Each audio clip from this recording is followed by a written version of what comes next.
aigua per beure, però hi ha aigua per fer maco.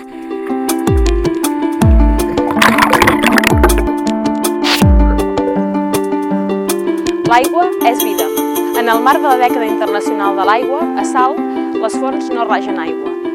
Ni la sequera ni el mosquit tigre haurien de ser motiu per tancar-les. La ONU reconeix explícitament el dret humà a l'aigua.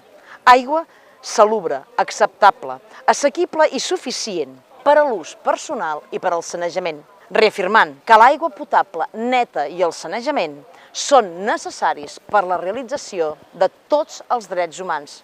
Si les fonts de sal són tancades, és per no veure cues de gent pobra a les fonts del nostre poble, en comptes de buscar les solucions o treballar per tenir una empresa d'aigües totalment pública.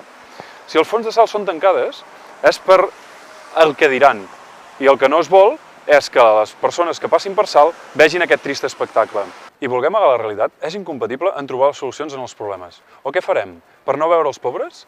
Tancarem places i carrers a partir d'ara? Reflexionem-hi. Si l'aigua és un bé per tothom, l'aigua és vida i l'aigua és salut, Volem les fonts de sal obertes.